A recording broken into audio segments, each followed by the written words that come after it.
Here we have a video card that came in for repair.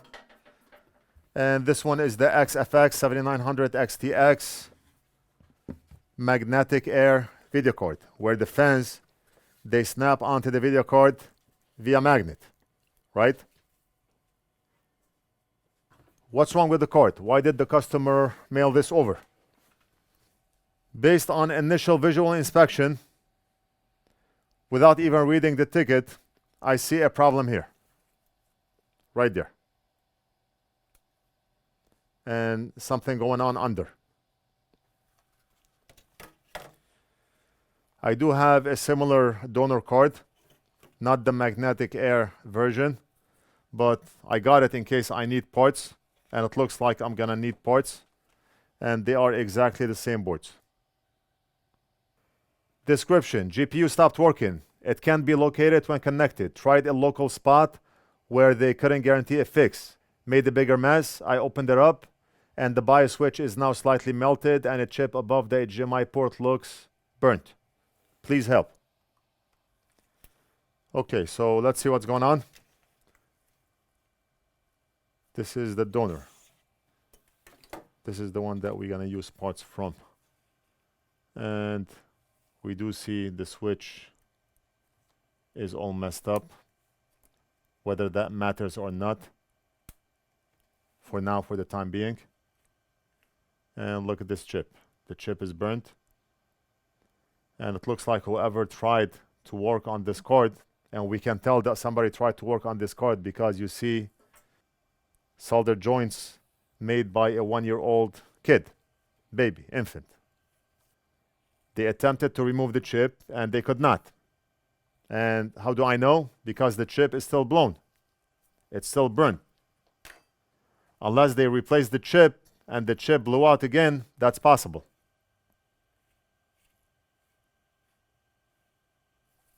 Let me quickly measure in diode mode. And look at this, we have a short. And a short on the fuse as well. This should be ground. This should not be ground. And this should not be ground.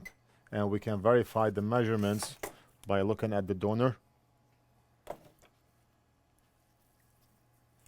The fuse should never short to ground. Never, ever.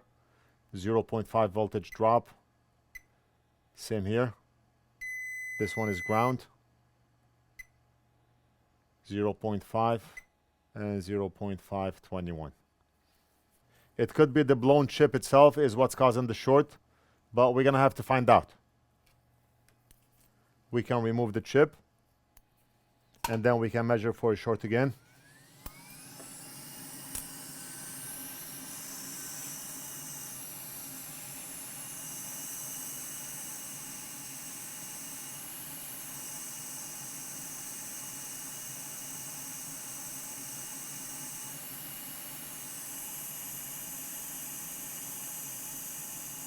Look at this.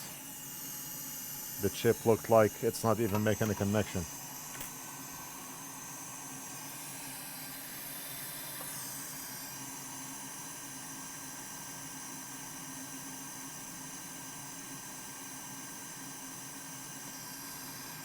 Now we can measure again. Do we still have a short? And we do. So even if we replace that chip, it's gonna blow out again because we have a short.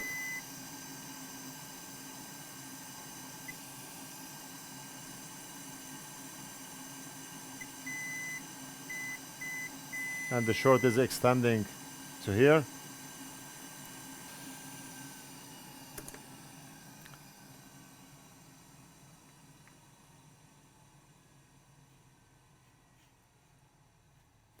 And what we can do is we can inject voltage and see what's causing the short. Right, so our NF.short voltage injection tool is on.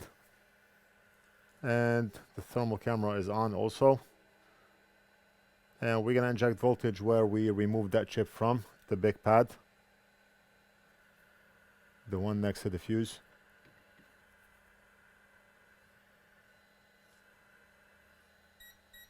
Oh, look at this. Two things went hot on the board in a split second.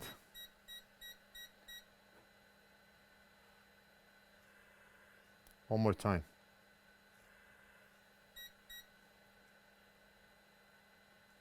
So this guy right here. Let me label the chip with an X. So those two chips are getting hot. What are they? That's one of them. GS9216.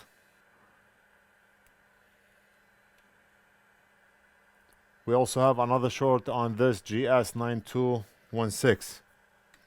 What is the ohm reading here? 2.4K.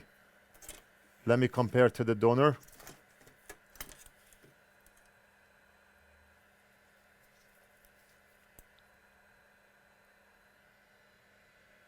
So we have 2.4K. And what do we have here? 281. So I don't know. Maybe one of the chips are bad. Could be. We can start by removing this one here and see if we still have a short. And we can try with the other chip as well. But by injecting voltage at the short, usually the heat spot is the bad component.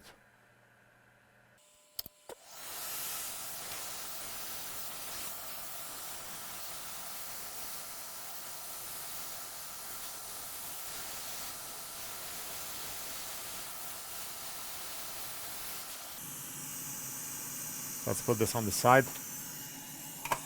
And we're gonna quickly measure to see if we still have a short.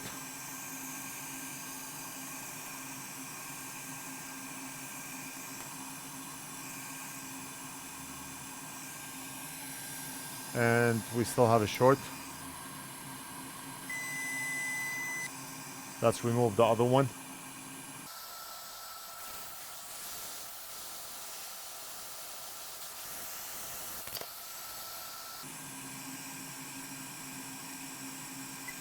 And the short is gone. We do not have a short anymore.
Okay, so we do not have a short anymore. Let's replace the other one. The other chip.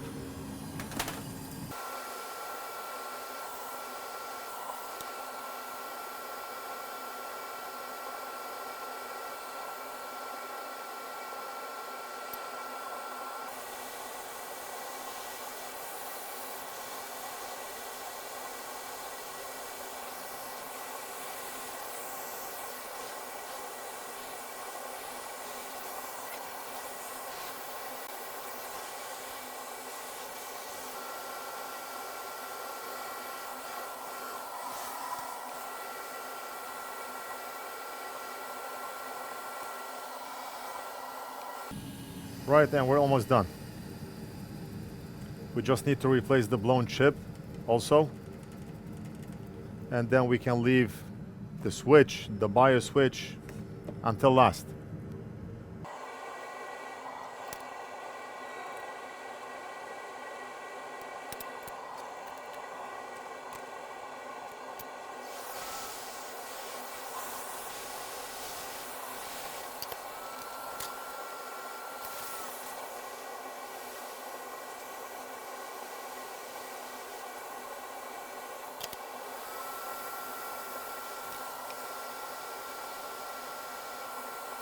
So right now, before we replace that burned switch, the switch may still be working.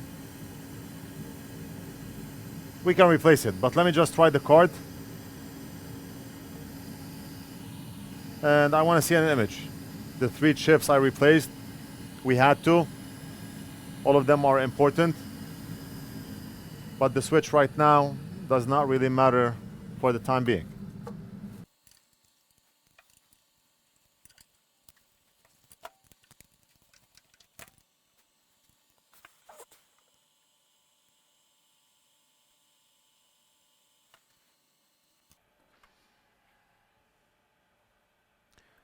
Let me switch the BIOS. Maybe it has something to do with it. I did not get an image on the screen.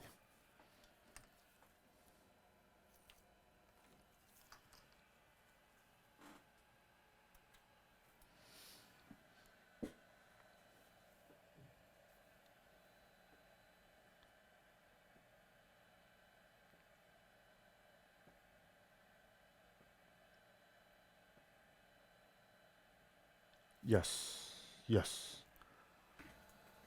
Wow, the card worked. Amazing. Let's go ahead and replace the switch. And by doing so, we did everything. All I want to do is replace the burned switch. Let me grab it from the donor board first. We're going to apply low melt solder.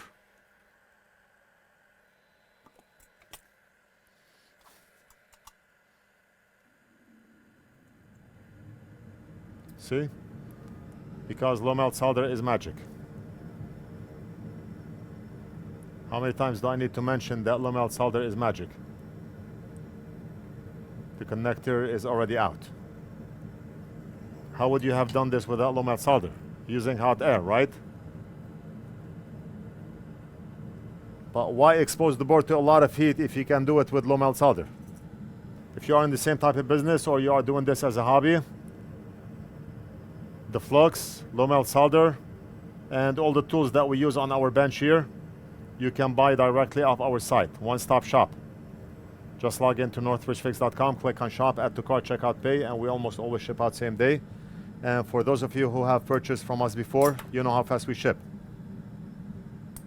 There's currently a small delay on the shirts. We have an overwhelming number of orders on the Better Than Factory shirts and the other designs that we have. We are working on it, and the shirts will ship out ASAP. I did not expect the influx of orders that we had on shirts, and all the shirts are made in our warehouse here. Now we're gonna desolder the customer's switch.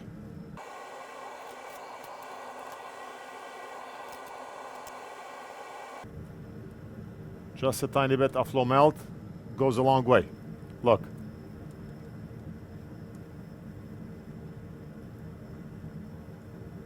Okay, and the switch is out.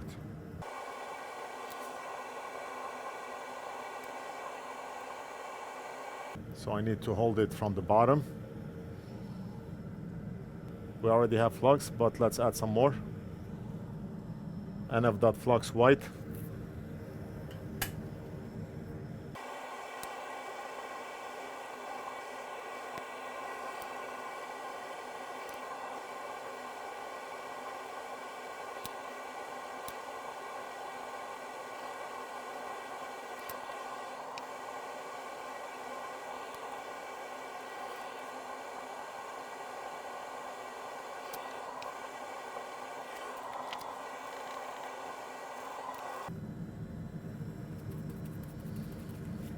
Just one final cleanup, and the card is better than factory, no doubt.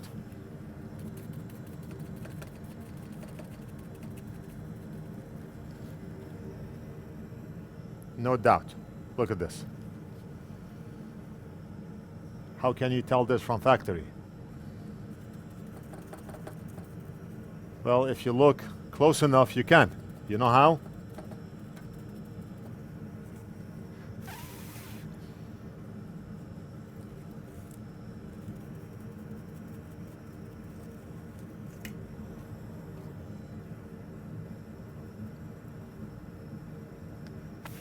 You know how? Ours is better. All right, we're gonna end the video right here. I hope you enjoyed it. I'm gonna hand the card over to Big Boss to reassemble and test, invoice and mail it back to the customer. I hope you enjoyed the video. Let me know what you think. Leave it down in the comments. Don't forget to like and subscribe, and we'll do something else in the next video.